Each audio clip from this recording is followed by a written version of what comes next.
Serious ass pissy you doing there?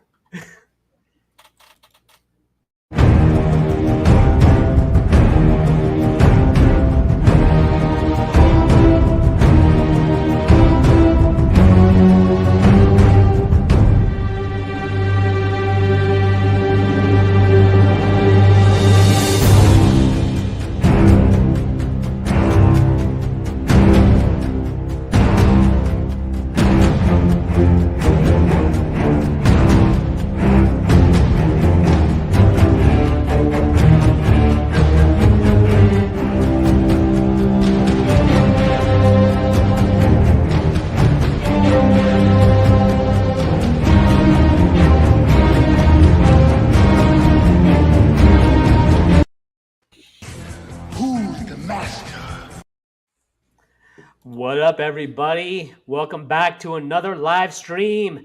Coming at you a day later than normal. Apologize for that. Aaron caught a conspiracy. No, he got a little sick. Y'all don't know E, but whenever E gets sick, it's always a conspiracy. I never got sick like this until I took a flu shot at work, man. They got me. But go ahead. He'll be like, yo, man, I'm telling you, I was walking home. There was a guy with a suit. I get home. Next thing you know, I'm sniffling. I'm telling you, man, they're after me. They're after me, bro. But he survived. It's all good. And we here bringing you another breakdown of House of Dragons. Of course, it's your boys from Who's the Master. Coming at you once again. You got your boy Shogun Singh up top over here talking to you. Down below, we got your boy V-Dub. What up? Right above him, we've got Mr. Green of the Greens. No, AKA Grey Worm. He's trying to cover his tracks right now. Ecclesi, aka Mr. Undefeated. Let's go. Mr. Undefeated. Oh my God. Yeah. What shows are he watching? In his mind.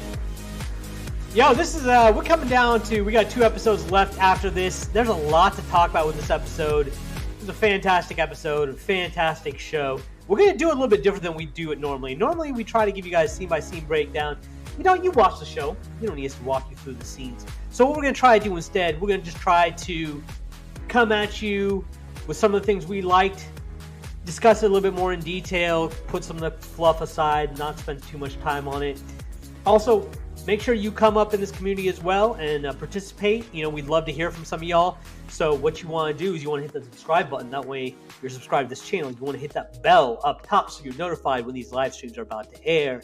And of course, once you get on, comment below so you can participate in these going forward. Either we'll read them live or we'll talk about them later. But thanks for joining us. So, fellas, let's go ahead and kick it off. What were your thoughts about the episode? And coming up the top of the episode, what are some things that you guys found at the beginning of the episode that you want to talk about? E, let's start with you since you conquered death this weekend. We'll go ahead and give you. Yes, sir. I'm a survivor. What I'll say is this is a great episode. I think that this is one of the best paced episodes, even though, we had the time jump with this episode as well. But I do like how it starts off, kind of puts everything in perspective. You get the dragon eggs with Daemon. You find out the main conflict of the episode with Vaemon and Rhaenys, and the succession of Driftmark. I like how they set it all up within the first 5 minutes, and then kind of move the episode forward from there. Okay, yeah, we got a lot to talk about with those 2 scenes. V, what did you take away from the very beginning of the episode, the first 5 minutes of the episode? Well, to begin with, I watched the episode twice, and I'll tell you, initially my thought was that this was just a ho-hum episode to get us to the next episode. And then I rewatched the episode and I was completely blown away about some of the things that I had missed initially that I know that we're about to get into. So overall, I thought it was a very impressive episode, very well done. I love the initial scene. And so the initial scene with Vaemon and the princess, my first thought over the first 5 minutes, I kind of thought that the princess that never was is finally sitting on the throne. I think, Angela, I heard you say that. Mm-hmm. And when I heard you say it, one of the things that I thought too was the fact that even though she's sitting on the throne, she's still not being recognized as a queen. Yeah, we're about to argue. A lot of the first few minutes setting up the argument of who should be sitting on that throne that she's in, because apparently nobody seems to believe it's her, even though she's right there. Yeah, she's kind of powerless, right? She's got no real authority behind her, and that's been her problem. And I threw this by E. And I think it's interesting because I think Rhaenys is an interesting character study in that she's kind of a participant. She's kind of our window into this world. Now, she should have been the focal point. She could have very easily been the focal point. She should have been queen. She had the rights to succession, but because she was a girl, she got passed up for her cousin, who wasn't even the blood daughter or child of the king. So she went from being what could have been the main character. Now she's just kind of watching this whole thing happen and powerless to do anything about it, kind of like we are as viewers. So I think it's really interesting when you look at her that way. And of course, we got Vaemond making his power play. Vaemond's interesting as well because, previously we just seen him supporting his brother and being supportive. I think we saw him previously in the war and he was kind of being an advocate for Daemon and trying to take more action in that war. And now all of a sudden he's grabbing for power. He went as soon as that seat is open. We should probably. But he's not wrong. He's not wrong. No, you're right. Yeah. You're right. He's not. Now let's talk about what's going on to make that seat open. V, who was in that seat previously, and what's up with this dude? Why is he not in the picture? Well, Lord Corlys has been injured because the War in the Stepstones has come back. Lord Corlys apparently has gotten his throat slashed, and now he's injured. They're wondering if he's going to die. And if he does die, where is succession going to stand? So that's where we kind of pick up this conversation about the succession. Who's going to be the Lord of Driftwood? It's Driftwood, right? Driftmark.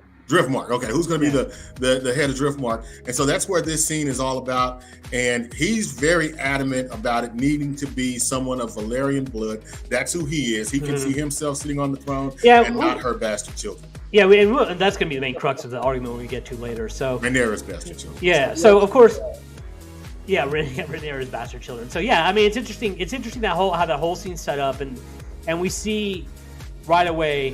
It's a different throne, but the Game of Thrones gets played. As soon as that throne is open, the guy that you thought was just was going to be happy being a supporter for the King of Driftmark is now all of a sudden vying for that throne. So after that, we get a little scene with Daemon.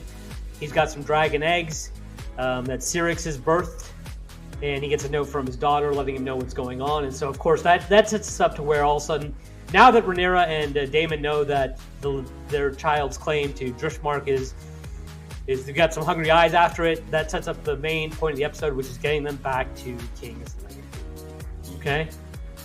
Well, they have to go back to King's Landing because they weren't invited. So like they weren't really invited to King's Landing. They're having a council meeting. They would prefer that they didn't come. But this whole thing is to get them to admit that, get someone else to say, hey, these are bastards besides them. And that's kind of what the whole thing is. And who's running King's Landing, E? The Hightowers. Otto Hightower is the voice of the king. His daughter's the queen. Which is kind of funny because I was looking at that council table and she was sitting at the head of the council table, but he was sitting on the throne later on in the episode, which I thought was kind of interesting when I actually looked at that. Well, she's a queen, so he can't sit at the head of the table being a hand, right? He should sit at the head of the table. That's why he's sitting on the throne. He's the voice of the king. And we always saw on the council. Why is she on the council? In Game of Thrones, it was always the hand of the king when the king wasn't present. It was always I forgot about that. You're right. The head of the table. Yeah, you're right. Yeah, so I think they do that. I think that's another subliminal thing that they're throwing out is just even out the power between Rhaenyra and Alicent to kind of make them seem like they're on equal footing in regards to their aspect of where they're fighting in this regard. And Alicent's gone through some changes. She's found finding her religion. Rhaenyra makes note of that when she walks in and she sees all the icons or the symbols for the gods of the seven. All the Valyrian artwork has been pulled down, and it's now it all has to do with the gods of the seven. Targaryen artwork. Targaryen. So it's interesting because I think we talked about this at the beginning of the episode in our pre-meet, and I've definitely noticed that you've got two types of religion that are portrayed in the show. There's spirituality. So you've got people like the Starks that are honorable people that honor the gods. And they're portrayed in a very, very positive light. However, organized religion is not portrayed in the most honorable light here in Game of Thrones prior.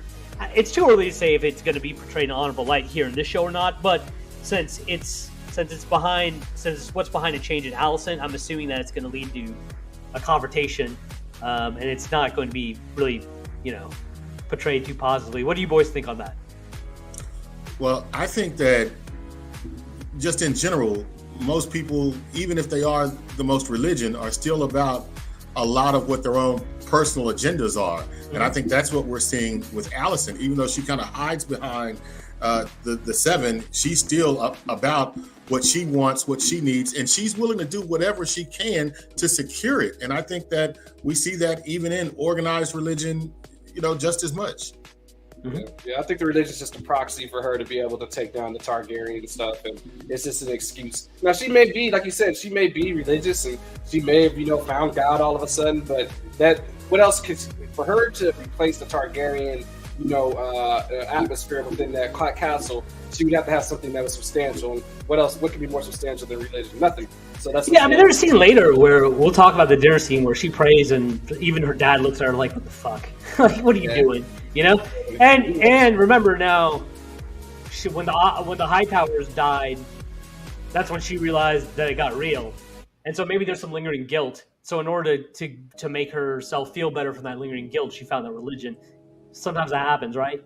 I agree with that. I think you're onto something with that one, Anshul. And because I don't remember her ever wearing the necklace. I mean, it was for the Gods of the Seven.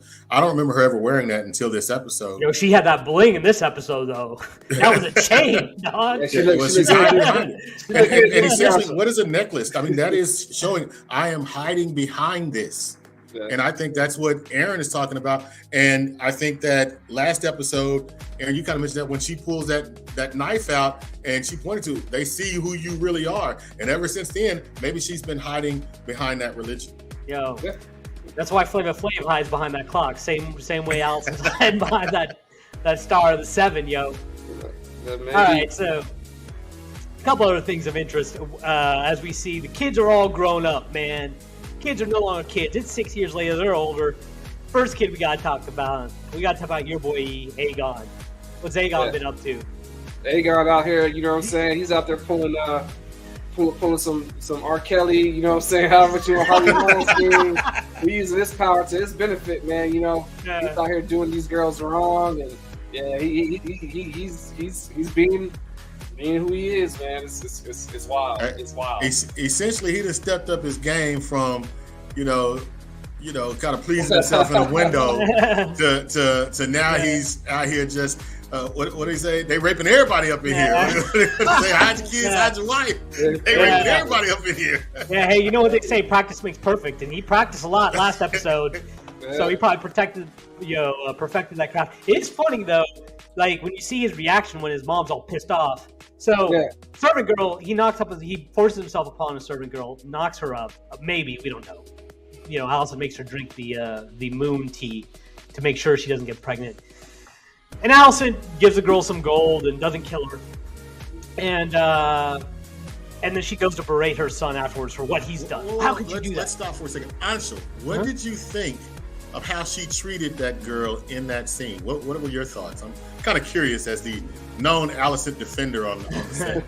Yeah, I thought she was somewhat merciful to the girl. She didn't cut her head off. Okay. Easy to do this. I'm gonna let you respond to that. There's nothing to say, man. He love her. You saw he was talking about that chain on her. He's like, man, he's muted himself. He was so ridiculous with that. He just muted himself. She gave her a big pouch of gold. It was like, go buy yourself something nice. You know what I'm saying? She forced an abortion on the girl. She pretty much just allowed the rape to happen. And then she gave her some gold. This girl was a servant girl. You got some money. Go on about your business. What do you want? You got paid, dog. Oh my God. I'm an associate. Didn't even have to come in there.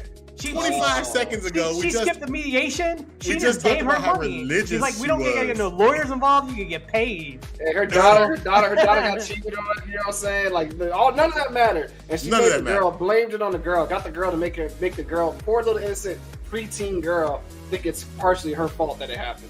She did gaslight the shit out of that girl. Oh, gaslighting in the first degree, baby. Yeah, she can gaslight the shit out of that girl. See, girls, it's not only us that do it, okay? Oh. Sometimes some of y'all that do it too. Allison doesn't pass Me Too movement muster. I'm just gonna say she doesn't pass, dude. Yo, this whole era doesn't pass Me Too muster.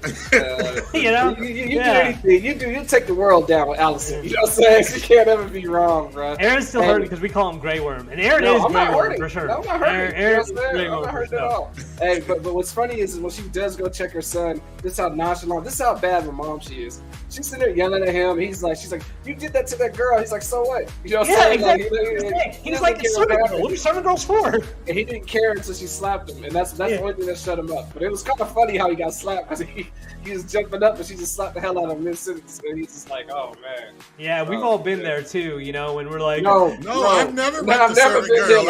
I don't know what you're talking about here, Arsenal. I've never relax, met the serving girl. Well, we've been chided with by our parents, and we're like, I never wanted your expectations for so and so, you know? Nah, Axel. No, I don't agree with you, bro. I got to draw the line there, man. So you've never been yelled at by your parents? Not for that. Yeah, of course not for that. We go to jail for that in these days. Just ask your boy R. Kelly. All right, so. We next. Okay, so any other thoughts on Aemon I'm sorry, Aegon before we move on? He's the same idiot he's always been. Let's just say. Yeah, he definitely ain't grown up at all. Okay, after that we get to see the yard. The kids are at the yard, right? Yeah. So. Go ahead and give us your thoughts on this scene. Of course, basically the kids enter the yard where the training is happening. Like we saw a couple episodes ago, and we get to see Aemon for the first time.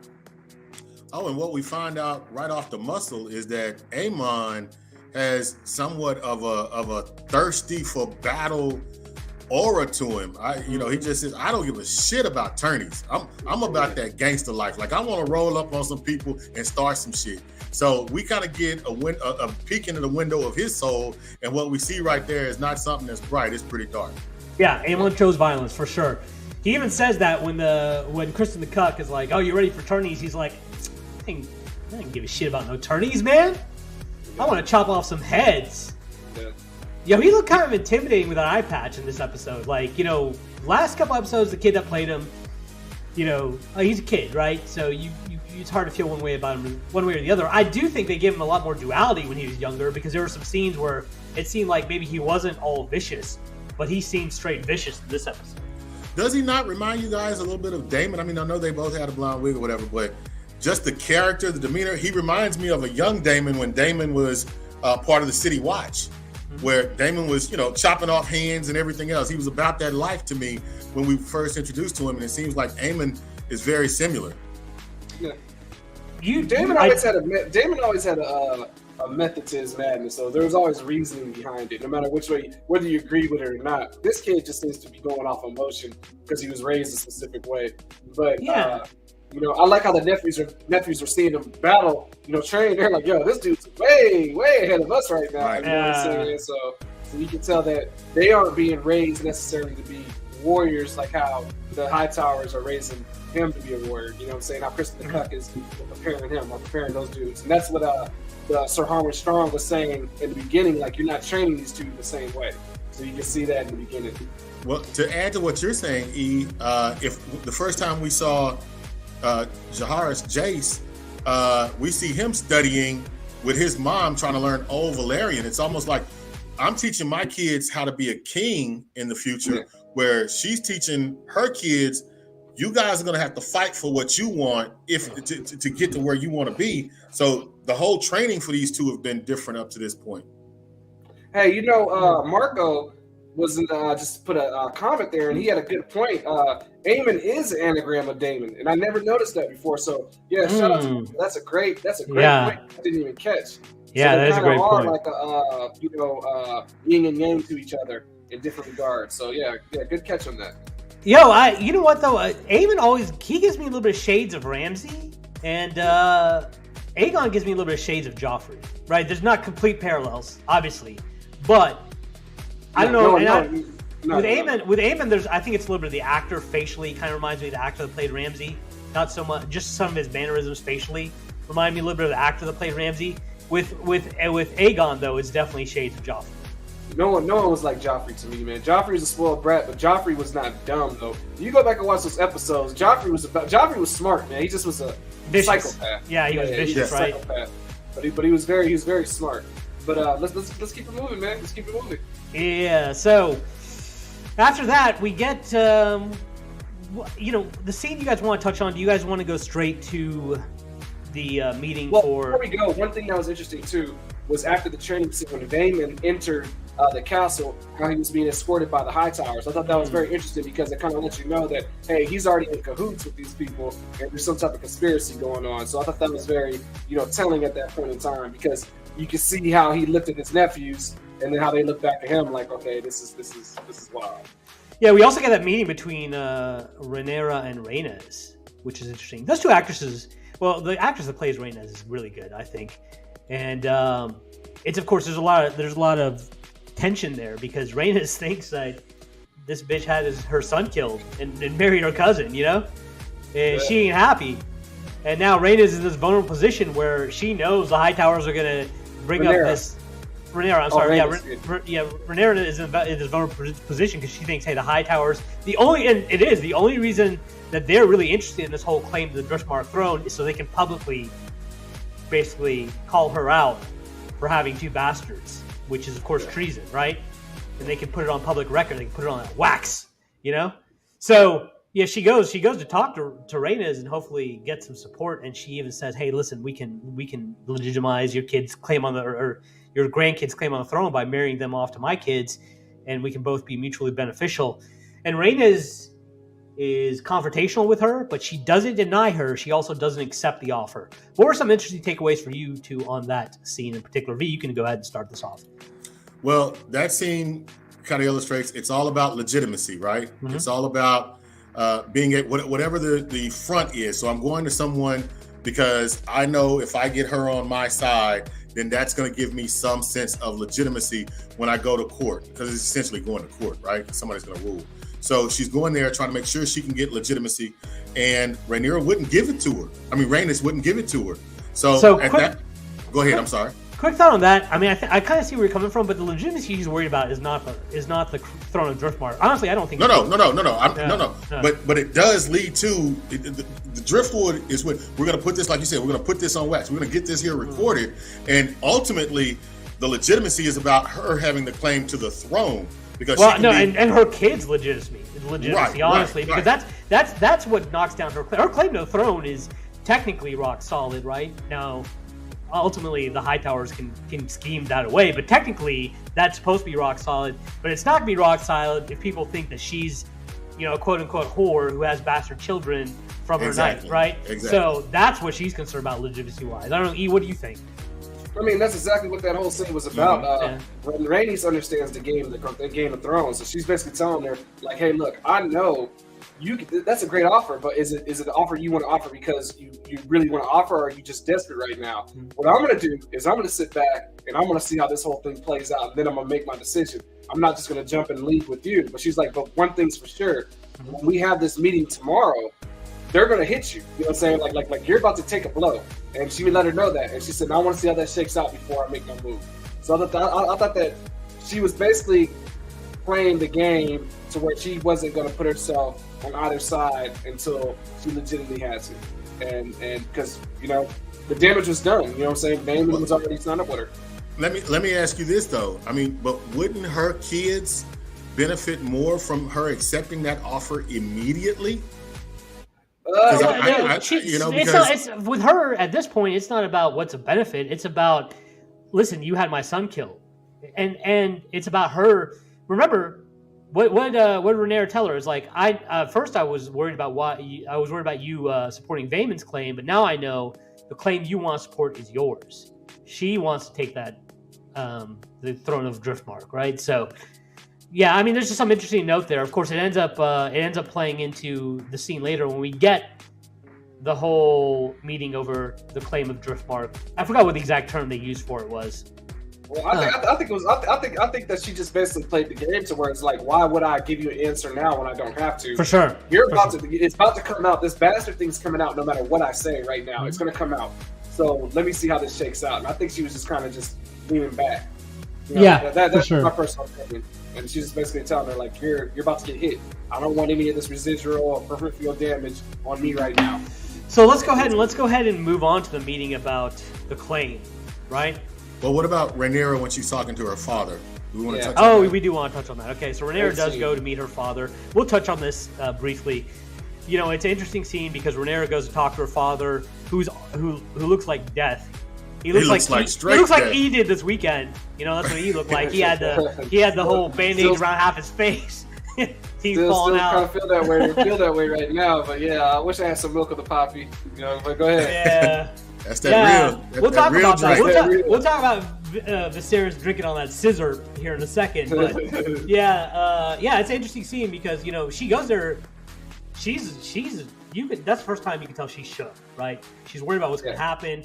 She's worried about what's going to do to her family, what's going to do to her kids. She tells her dad he's sitting there barely able to stay conscious about how, you know, I thought I wanted this, but I don't. I just want my family.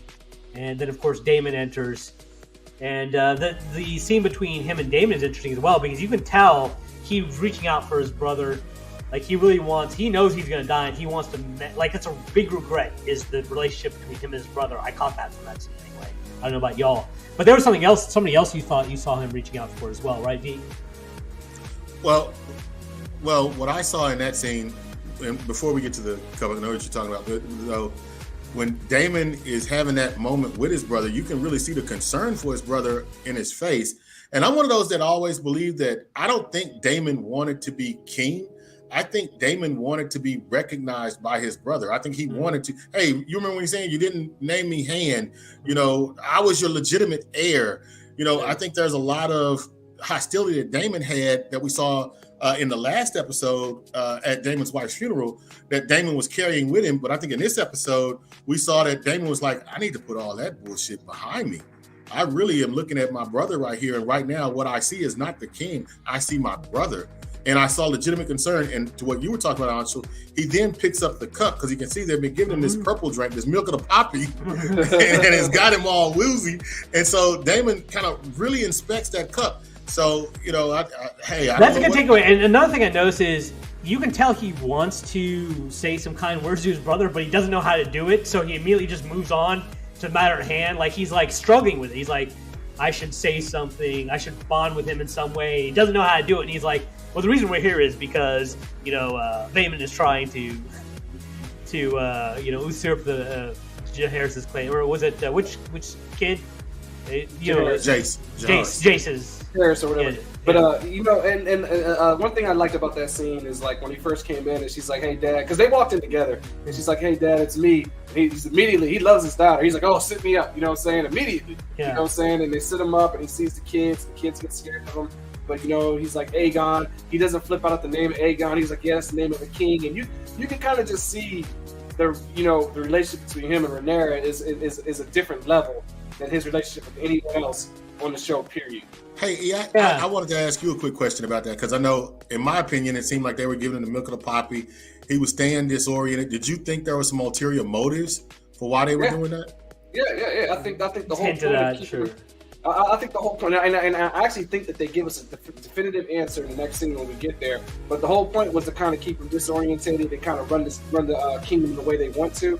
And the High Towers are kind of just doing their own thing. Think about it. If he wasn't on Milk of the Poppy, he had Targaryen pride. He wouldn't have let them put all that Light of the Seven and all that other stuff up in his castle and stuff like that. He probably didn't even know that stuff was going on. So, you don't take this as pain management. This wasn't legitimate pain management. I think it helped with pain management, but I also think that they overdid it. They over medicated him. Hell no, you know what was happening. He was higher than Afro Man. You know what I'm saying? Yeah, but that does lead to the next scene where what does he say to Rhaenyra? That's interesting. Is he, despite the fact that he's got other kids, he calls her my only child. Basically, was that in that scene though? Yeah, I think it was right. He says my only child, Rhaenyra, and yeah. So I thought that was interesting because it's like, wait, you got other kids, but in his eyes, it just goes back to show that. Despite the fact that he chose for her to die, he really did love his first wife. Absolutely. So yeah, I mean, he got put in a bad situation, man. What's he gonna do? You know what I'm saying? Like most people in that situation, I hate to say it, are gonna choose the child. Most women would want you to choose the child, in my personal opinion. I think most fathers would want the same thing. Yeah. Yeah. So I think that's most parents. Yeah, a lot of people say a lot of things, but that's just how it is. It's a sure. Yeah, I don't. With the exception of Twitter trolls, I don't think anybody was too much on him for that scene. So for sure. All right. So after that, we go to the court hearing. Judge Judy. Everything but Judge Judy was in this scene, right? We had Otto. First of all, we see Otto's smug ass sitting on that throne. With the Pat Riley, still got the Pat Riley. Yeah. Like he had won the championship. Yeah, he was so smug sitting on that throne. He got this little half smiles, like everything is going according to plan. It's like, man, screw that motherfucker. Otto's chilling. Yeah. And then, we get Daemon make his claim to the throne, throw some shade at Rhaenyra. Rhaenyra tries to interrupt, and Alicent just cuts her straight off. It's like, you'll get your chance. Which, of course, we all know is some bullshit. She ain't gonna get her chance. Yeah. Yeah. And so she comes up. She seems like she got no support. Rhaenyra. She comes up to make her claim to the throne. She calls the whole proceeding a farce, and it seems like she's just gonna sit there and twist in the wind and be made to look like a fool. And then we get, for the first time, in my opinion, a cool scene with the king. Viserys enters the room like a boss, right? Despite the fact that he can barely walk, he's got a cane, he's looking like Phantom of the Opera, he's got a cloak, he's hunched over, he can barely walk. But the way he enters the scene, for the first time in forever, we got some command. We got another comment by Marco. Otto looking swagging as F, sitting on that throne. He didn't look a little swaggy, Marco. Not gonna lie. Otto got that slick back, He got some style going to him. But yeah, we got Viserys taking the attention for the room on that scene. All eyes are on him as he walks in. E, I know you've been championing Paddy Constantine for a while, his performance for a while. I think this is the perfect scene for you to kind of talk more about that and give him his roses. This is a powerful scene, man. He walks in. The thing I like the most about this scene is when he walks in, he's not letting anyone help him. He's like the old cranky, 90-year-old dad. Like, I can do it myself. The kids try to help him. Like, Dad, we got you. But he's doing it. The scene before, he did not want the milk of the poppy, and there's a reason why. Because he wanted to have a clear head, because he wanted to protect his daughter. And what I like about the scene is when he walks in, you see Otto Hightower look at Daemon. Daemon looks at Alicent. They all look at each other like, what's going on? Because they know this is a bad situation. Rhaenyra knows because she put it with her dad. Like, hey, my dad just came to save me. When he walks up there, Otto jumps out of that throne. Otto looks like he's gonna pop out of his head. He jumps up out of that throne. Yeah. And then when they said the first of his name, because when they first he's right. When he first walked in, I thought it was gonna be Corlys Velaryon. To be honest with you, I thought Corlys was coming in. And then when it was him, he had the cool little mask on, and then he's like, "I want to sit on the throne." But the best thing about it is that he wouldn't let anyone help him except for Daemon. When he saw it was Daemon, he let Daemon walk him up the steps, sit him on the throne. His crown falls off, and Daemon puts the crown on him, looks at him as his brother, and he's like, "Yeah, it can't get better than that." We're gonna talk about that scene a little bit more in depth. First of all, Marco, it gave me goosebumps as well. For the first time, I've been quite negative on Viserys as a king for a while, but this is the first time where he looked like a boss. And that scene between him and Daemon, we're gonna get a little interesting factoid from Aaron about that scene. Yeah. But it's really interesting because we always thought, when we originally watched the show, we thought, the fight for the crown is gonna be Daemon versus his brother. Yeah. And we didn't know the context for those people who hadn't read the book. Yeah. And now we see his crown fall off. Daemon picks up the crown, but he immediately puts it on his brother's head and helps his brother sit down. And when I saw that, my initial thought was, wow, this is the bomb. Like I just told you, I believe that Daemon really did just want to be recognized by his brother. And I thought it was a little bit of foreshadowing. I mean, I put a lot into that one particular scene to the point where I thought when the crown fell off his head, it was a matter of his brother putting it back to where it really rightfully belonged. And now his brother's going to be the king that Daemon always wanted him to be. And Daemon getting a chance to crown him himself. So I put all that into that scene. And then I had E tell me, what, E? Hey, so that was an accident. But here's the here's the thing about filmmaking. Some of the best scenes that you've ever seen aren't scripted. You know what I'm saying? It's almost always ad-lib. Some of the best things you've ever seen in film, I would say 80% of it's not scripted. And when he sat him down, that fell down. Damon picked it up, put it on him, but that just shows the dedication of how those two characters are tied into each other. And that's a moment that, you know, since they're tied in, they're locked in, you can't script. Some things you can't write.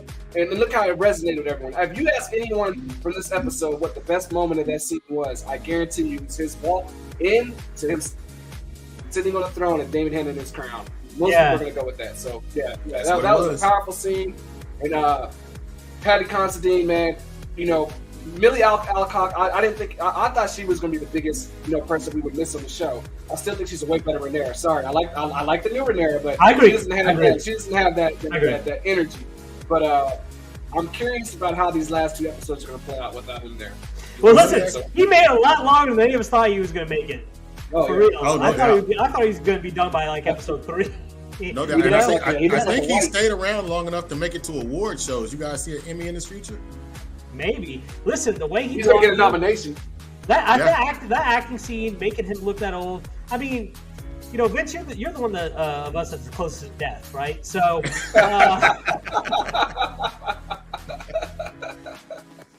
I wish I could mute that dude right now. So, you know, being old ain't easy, but the way he portrayed that and made it look like, I mean, listen, I had to help my grandfather during the last years of his life, and just watching him remind me of my grandfather. That's how great a job he did in acting that scene. It just seemed so real. Like you forgot it was Patty Considine, and you thought this is a dude that's on the end of his life, struggling to walk up that throne, and you almost felt bad for him. You were almost like, dude, pick him up and carry him to the throne. Why are you letting this man walk the throne like that, right? It pulled at your heartstrings. So yeah, really powerful scene. And then he sits down, and for the first time, he suffers no fools. He looks at everybody like, I'm a little confused, guys. Do we always have hearings about rights of succession that have already been decided? Yeah. What are we doing? Why am I even here? And Alicent looks afraid for the first time. Otto is petrified. You know, Rhaenyra is ecstatic. Her dad came to her rescue. You know, and yeah. So it's such a powerful scene. Of course, Vaemond. How do you guys feel about Vaemond? Because Vaemond, he's an upright dude, and like Aaron, yeah, that's why I wanted you to say that for here. Yeah. He just overplayed his cards. You know what I'm saying? He got too big for his britches. Is he an upright dude? I mean, because I'm like this. Hold on. That is his brother. His brother is the Lord of the Lord of the captain of the seven sea. What is it? The sea snake. Yeah, the sea snake. His brother is the one who has the rightful claim, and so it's his brother's oldest son, and then his brothers. And if his brother's recognizing these kids, why is he jumping up saying they're illegitimate? I understand you talking this Valerian blood BS, but if the man that's on the throne recognizing him, you need to sit down and shut the F up. Yeah, but here's the thing: is brothers can argue with each other, and he thinks his brother's just being blind. He's like, he thinks his brother is just choosing to ignore the fact that these aren't his son's actual kids, and they need to stay in the family. Just because he's the king, don't mean we can't have disagreements. I'm a brother, you're a brother. We both have visions of what's right for our family. If you steer away from that in my eyes, then I'm going to try to check you. And that's what this whole thing is about. It's like, hey, I know what my brother wanted. He's wrong. He's straight up wrong. And then... See, and I think that if he needs to respect the wishes of his brother, who, mind you, is on the verge of death. You're not honoring your brother's wishes. Okay, let me ask you a hypothetical question. Is it more important to respect the wishes of your brother or your father? Whoever the Lord is at the time. If it was my brother at that time. Are you betraying your father? Are you betraying your father? If my brother is the man right now, then I'm gonna let my brother be the man. Hilarious. You know you were not going to. Now me and my brother can have this argument, but I'm not bringing it out here in front of everybody. You know what they say? Keep your house business in your house. Here we are bringing this for everybody to see. Dude, I mean that's the only way he can get the claim to the throne. His brother. Because if his brother dies, it automatically goes to the other kids. Yeah. So here's the thing. Both of y'all are right. No one's wrong in this situation. He just didn't play his cards right. You know what I'm saying? Yeah. He had a legitimate point. He shouldn't have brought it out in open like I believe with Vince. But at the same time, if Corlys dies, then he'll never be heard. It automatically goes to the kids. So he kind of jumped the gun a little too much, too fast. But I mean, he waited 6 years. It's not like his brother got sliced up and he was like, let me try to get the throne now. He waited time. You know what I'm saying? He waited his time. He just chose a loser and lost his mind. And then, of course, this is a powerful scene right here because he just comes unglued. He's like, at this point, I think he knows he's about to go out. He knows he's about to lose and everything, and he's like, well, F it. If I'm going to go out, I'm just going to say what everybody else is thinking. You think that's what happened? I think he got goated. Yeah, I think he got goated, and I think that also he just got frustrated too because he got goated after he got frustrated. He made a deal, so that's why they brought him in there. Well, the reason I say that is because the featurette, they did an interview the actor afterwards, and he gave his thoughts on the scene. So, I mean, you're not wrong. At that point, after he flipped out, I think the reason I put it that way is because that's what he said, right? Yeah, but it could be taken the other way. So, yeah, he either way, he comes unglued, and he just like he's like, I'm just gonna say it. These kids are. Okay, at that point, let's not say the words because we don't want to get demonetized. We don't want to get demonetized. But these kids are not legitimate, and your wife is a woman of the night. They call them 304s. 304s. 304. Yeah, that's right. A 304. I forgot that slang. My bad. But yeah, your wife is a 304, and these kids are not part of my family. They ain't all in my family homes. And before he says it, though, he pauses. And Damon looks at him, and what does Damon say? V? Say it. He just say it. Say it. Either way, yeah. We all wait. That's what we here for. Yeah. Handle your business. Do what you came here to do. If you want to delegitimize him, say it. Yeah, and to go back to Aemon being choosing violence, the whole time he's been bored. First of all, Aegon's laughing at this whole thing, right? And then Aemon's been bored, but as soon as it starts getting tense, violence is about to start going down, he smiles. Yeah. Hey, Marco, you're right, though. He crossed the line because he was talking to the king, and the whole time, everyone in that room and everyone who was sitting at home on TV watching this is like, this dude's going to die, man. You know what I'm saying? You're watching, it's like, how was he talking to the king like that? We all knew how it was going to end, and I just thought it was funny, man, that he just said F it, man. He was just like, these kids, he's like, say it. He screamed it, and then he took it to the next thing, talking about the daughter. And Damon. Yeah, well, first the king gets up, and he struggles up. He's like, I should cut out your tongue. I'll have your tongue for that. And then to show that the brothers are back on the same page, Damon splits this dude's head in half. And says, you don't have to worry about the tongue. I got the rest of it. Tongue don't matter now. He can keep his tongue. Yeah. Otto's like, disarm him. And Damon's just like, he just puts his sword away, just walks away like Viserys is here now. They're like these dudes ain't going to do nothing to me. It's over. You know what I'm saying? So I thought that was hilarious just how Damon just walked away. Yeah, he just shrugged his shoulders. Like literally like nothing happened. Like he didn't just chop this dude's head off. Yeah, he gave a little bit of the what's his face from Leave It to Beaver, Eddie Haskell. Eddie Haskell, where he's like, he gives him a look like, oh, I'm sorry. Yeah, but you know for real, he's just like laughing at it, right? Yeah, and he's right. Dark Sister, that sword, his sword, sword, it sliced him clean in half. So that was hilarious. Some interesting notes from the scene that we caught. I want to shout out to Charlie from Emergency Awesome because he dropped some of these notes that I'm kind of borrowing. Rhaenys is wearing black during that scene. Yeah. So foreshadowing that she will probably be one of the blacks and take Rhaenyra's side, which of course is now because just to also talk about a scene after Vaemon's claim starts falling apart when Viserys comes in. He asks Rhaenys, "Hey, Rhaenys, you're Corlys's wife. What was your thoughts on the matter?" And she's like, "Well, he never changed his mind. He always wanted to throw the past to Rhaenyra's kids. And Rhaenyra came up to me with an offer, which I think is satisfactory, which also makes Viserys very happy." And that's when Daemon knows he's screwed. And that's when the Hightowers know they're screwed. So, Ancho, what you're saying is that Rhaenys listened to Corlys, and he pretty much made the final decision in who the heir to Driftmark was going to be, right? Well, he never changed his mind. Oh, so she never changed his mind, right? Undefeated. No. You're that Vince? Undefeated. No. Undefeated. We can go. Until Viserys showed up, and I think this is interesting. Until Viserys showed up, we had no idea, and I don't think she even knew which side she was going to jump on. You said perfectly when you said the first time Rhaenys was going to play the winning hand. She was going to watch how this whole thing went down, and she was going to play the winning hand. If it was the Hightowers, she was going to jump on board the Hightowers. I didn't say. And it ended up being that's exactly what she did. It wasn't about her father. It wasn't about her husband's wishes. It wasn't about her husband's wishes. Yes, it was. It was about which side. You just told me 20 minutes ago it was about who she thought was going to win during the court trial. It was about who she thought was going to win. Guys, you know what this is? You know what this calls for? This calls for a showdown. It's not a showdown. You guys are twisting my words. What I said was just playing the game to see where it goes. You know what I'm saying? Thank you. Corliss and Rainey's already talked to Marcos. Hey, appreciate you, bro. Hey, undefeated. Hey, that's all that matters right there. Hey, you want to do this showdown? Are you no, we're not doing the showdown. He's scared of the showdowns by now. I already won. Ladies and gentlemen, just the right side keeps going up. Let's go to the feet. The left side stays at 0.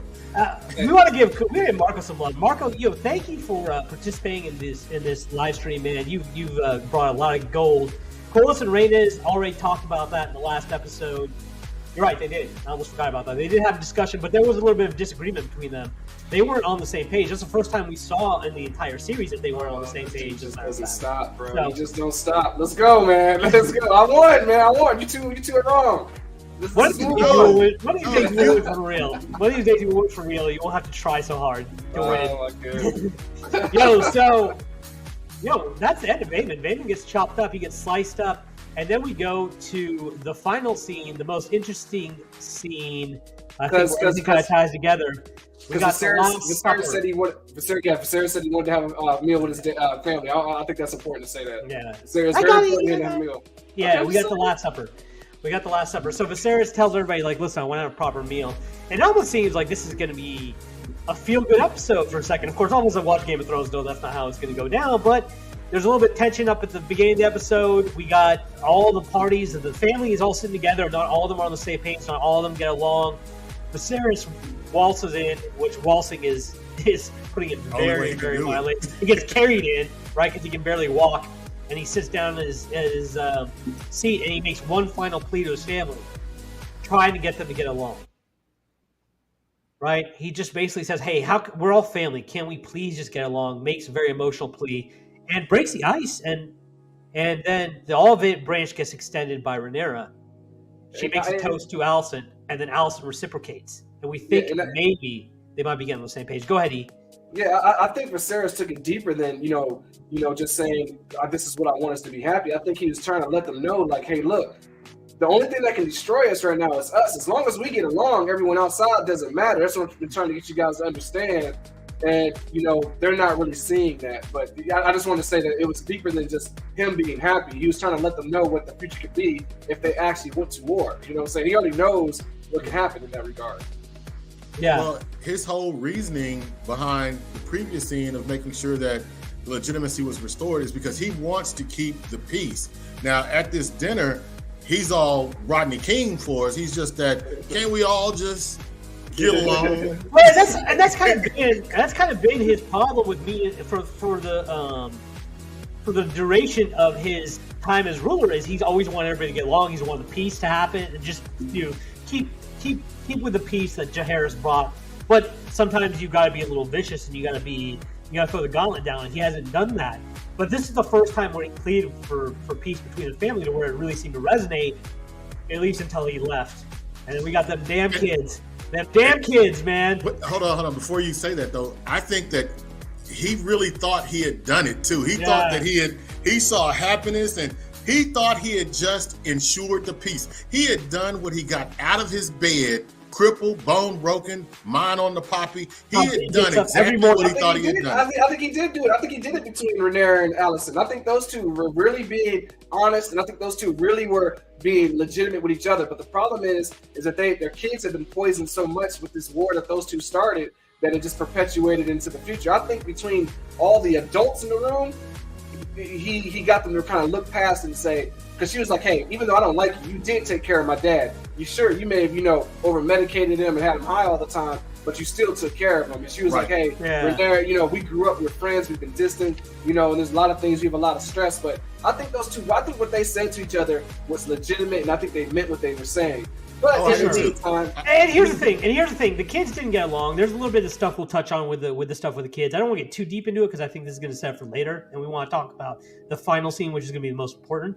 But even when the kids started fighting, it didn't affect their friendship. Afterwards, they still got together, and they still said, Allison still said, "Hey, you're leaving. I'm sad that you're leaving," and she promised to come back on her dragon, which might be foreshadowing because she might not come back in a friendly way on that dragon.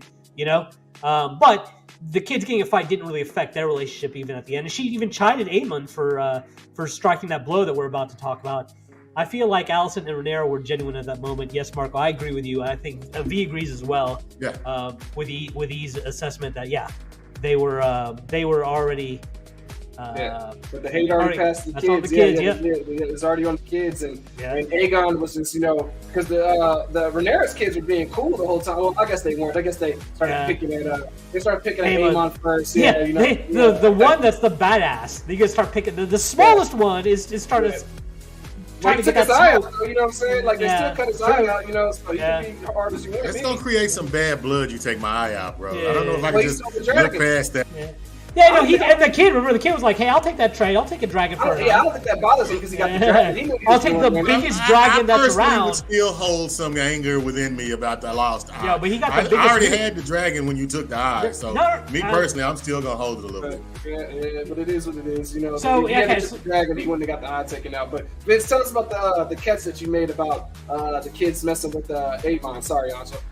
Oh yeah. When so I caught up on my second viewing of it that they served the pig right there in front of Aemon, and the little kid, I think it's Luke, starts laughing. Lucerys.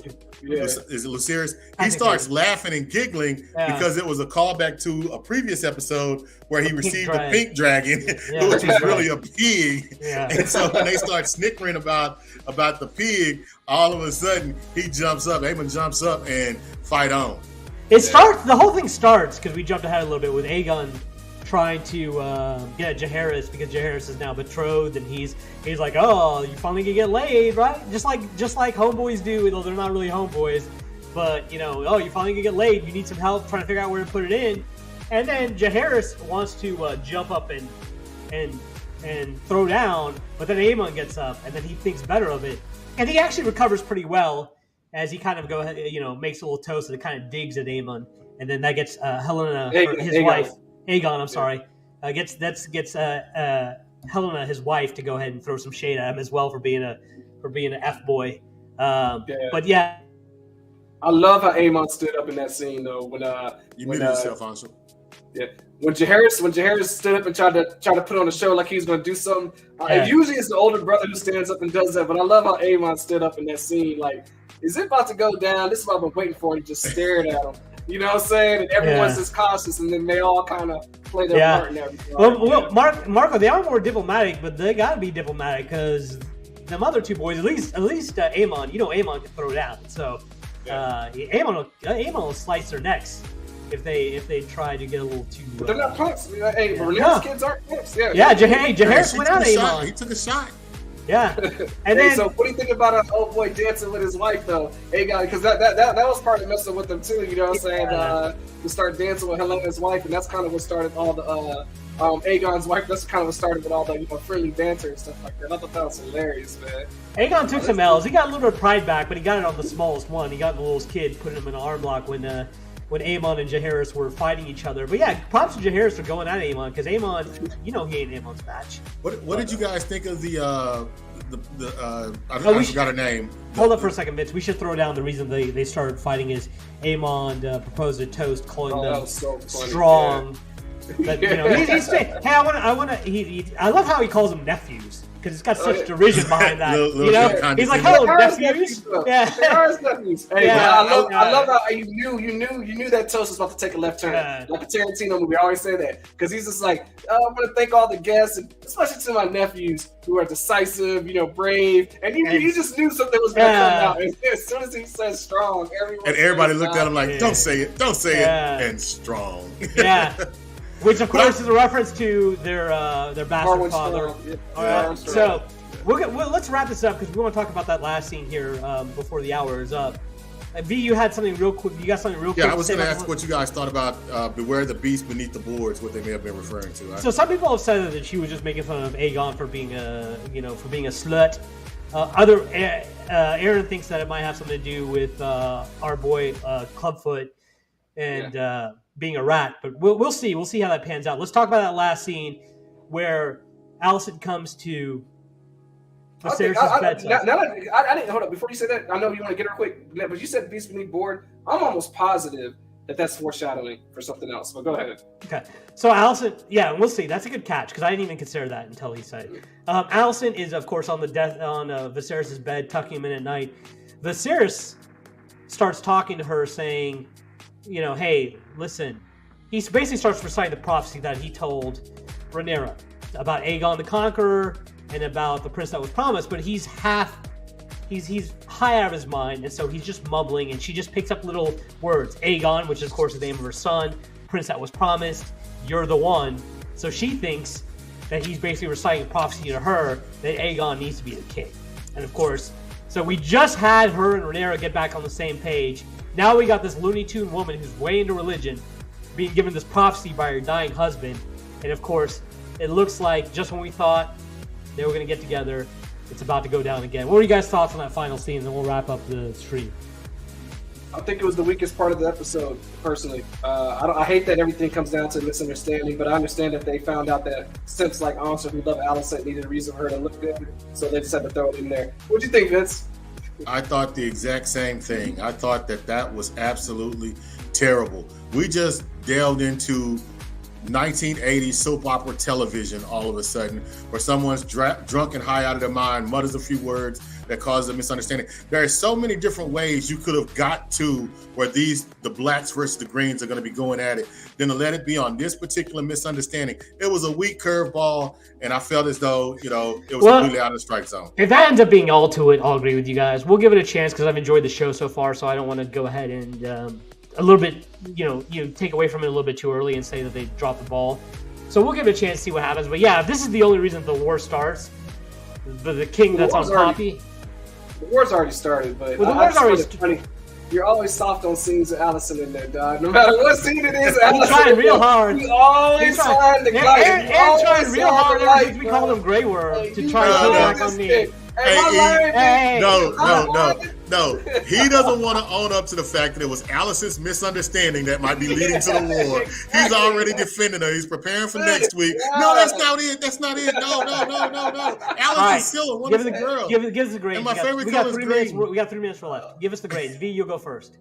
Upon second viewing, the only thing I didn't like about this episode was the ending. I loved the way Viserys came into the room. I loved the way they had the banter between the kids, what actually might have started everything. We had conflict in this episode. We had, in my opinion, a couple of good lines. Daemon talking about he can keep his tongue. I mean, so there were some things that I definitely liked about the dialogue. So I thought it was overall about an 8. I mean, I give it the glow. All right, he gives it the glow. He also gave us a mini review. Jesus Christ. Any context. I give this episode a 9. I would have given it a 10. Besides the last episode, I think it had some of the best acting in it. Like I said, Paddy Considine killed it. It was a great farewell to him, and I definitely liked it. I liked the music that they had involved in it. So yeah, good show. Yeah, I agree with E on that. Viserys scene just takes it over the top for me. I'm going to give it a 9 as well. I'm going to say it's got the glow as well. Because that scene, I mean, the whole episode's good. The directing is great. One of my people, a Patel, directed this episode, so shout outs to her. But yeah, it's a very well done episode. Great job directing, great acting. But Paddy Considine's performance as Viserys on his last legs was just magnificent. I'm sure he's going to get some award talk. Yeah, I give it a 9 as well. It's got the glow. Another fantastic episode. I'm almost sad that we're going to see this show end in 2 more weeks. Yeah. We're going to find something else to talk about, and hopefully it's as good as this show's been. But yeah, if you haven't been watching, start watching, and then go ahead and join us for these live streams. A la Marco. Shout outs to Marco for joining us and contributing and throwing some gold out there. Hopefully we get to see you back, Marco, next time. We're going to do this again on Mondays going forward. Unless you think we should do it on Wednesdays, you can go ahead and comment below. Comment below on anything else that you think we missed or that you want us to touch on next week. Go ahead and Yeah, he did say that. George R. R. Martin said that his Viserys was better than the one he wrote. Nice. So, Nice little catch there. Hit that notification bell up top, and we'll see you next time. Peace. Peace. Ooh,